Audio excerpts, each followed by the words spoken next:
Assalamualaikum teman-teman, welcome back to my YouTube video.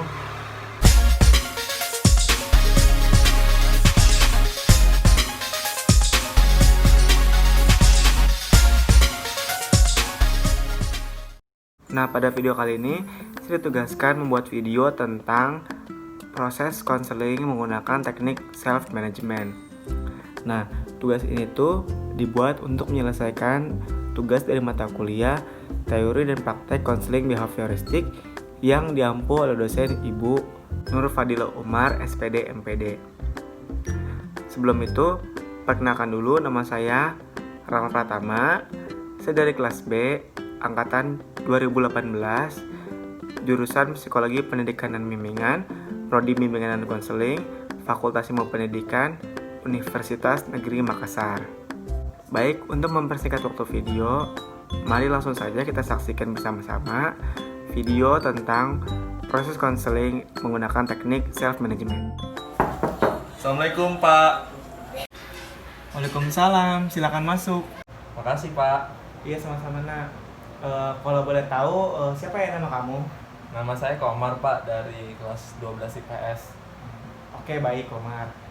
Sebelum itu perkenalkan dulu, nama Bapak Rama. Lalu, apakah kamu sebelumnya pernah melakukan proses konseling ini? Saya belum pernah sih Pak, ini baru yang pertama kali buat saya. Oke, baiklah. Jadi, Bapak akan menjelaskan terlebih dahulu ya apa itu konseling. Jadi, konseling itu adalah sebuah bantuan profesional yang dilakukan oleh konselor kepada konseli agar konseli mampu memecahkan masalah atau problem yang sedang dihadapinya. Oh gitu ya Pak. Ya Pak, saya mengerti. Nah, oke. Lalu, apa maksud dan tujuan kamu datang ke ruang konseling ini, Komar? Saya mau menceritakan masalah yang sedang saya hadapi Pak. Baiklah, coba kamu ceritakan kepada Bapak apa yang menjadi masalah kamu pada saat ini. Tapi saya takut Pak kalau masalah ini diketahui orang-orang, apalagi teman-teman saya. Oh, tenang, Komar, nggak perlu takut tuh, karena dalam DK itu ada yang namanya asas kerahasiaan. Jadi, semua masalah yang diceritakan oleh konseli kepada konselornya tidak akan disebarluaskan. Jadi, insya Allah, Bapak akan menjaga rahasia ini semampu Bapak. Oh gitu ya Pak. Jadi semuanya akan aman dan baik-baik saja kan ya Pak? Iya dong, tentu saja. Oke Pak.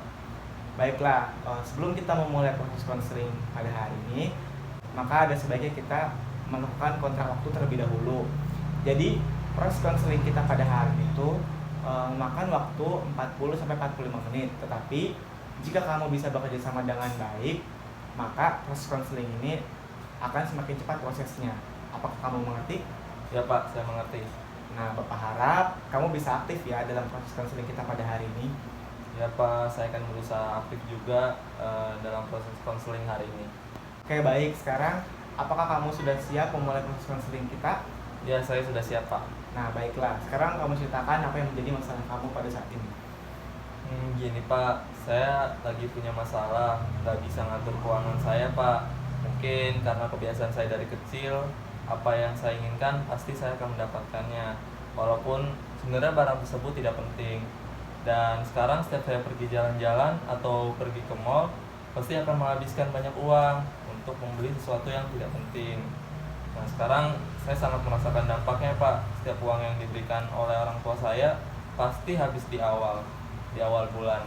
Padahal kedua orang tua saya memberikan uang bulanan juga lumayan banyak Pak. Saya bingung dengan keadaan saya Pak. Kira-kira biasanya berapa tuh uang yang kamu habiskan setiap jalan-jalan? Akhir-akhir ini setiap keluar saya belanja habis sekitar 1 jutaan Pak. Dan setiap keluar saya sudah berusaha tidak membawa uang cash, tapi saya pasti menggunakan ATM untuk membeli barang tersebut, dan itu membuat pengeluaran saya semakin membengkak. Jadi pada intinya kamu ini mempunyai kebiasaan belanja yang nggak bisa dikontrol nih, sehingga pengeluaran kamu menjadi membengkak, begitu? Ya Pak, betul Pak, dan hal tersebut sangat menyiksa saya Pak, karena setiap saya akan menghentikannya saya merasa tidak bisa. Teman-teman saya juga pun udah ngingetin saya, tapi saat belanja saya seakan kalah Pak, apalagi kalau ada diskon. Tanpa berpikir lama saya pasti akan belanja banyak, tidak terkontrol gitulah Pak. Baiklah, dari apa yang sudah kamu ungkapkan kepada Bapak, Bapak bisa mengambil kesimpulan bahwa kamu ini kurang bisa mengelola diri dalam hal mengatur keuangan, sehingga pengeluaran kamu itu sekarang menjadi sangat membengkak sekali. Iya Pak. Nah, sebelumnya Bapak ingin bertanya, apakah orang tua kamu mengetahui hal ini? Enggak Pak. Selama ini orang tua saya nggak tahu. Semua barang-barang yang saya beli saya letakkan di lemari, tidak pernah saya perlihatkan kepada orang tua saya. Oke, eh, kita akhiri dulu kali ya pertemuan kita pada hari ini. Kira-kira kamu bisa bertemu lagi kapan nih? Minggu depan saya bisa sih Pak. Oke, baiklah. Sampai jumpa 1 minggu lagi ya. Dan tolong selama 1 minggu ke depan catat apa saja pengeluaran yang telah kamu beli pada 1 minggu itu.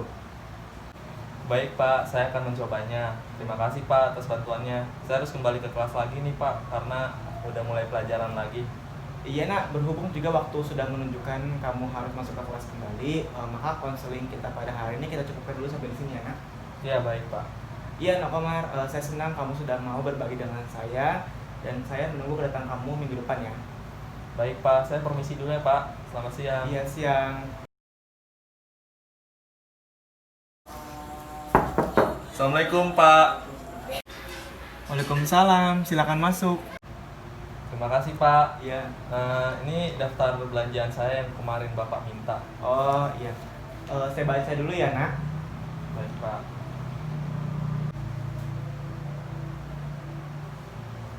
Dari daftar ini menunjukkan kamu dalam 1 minggu kemarin sudah menghabiskan uang lebih dari 1,5 juta nak untuk membeli sepatu, baju, aksesoris.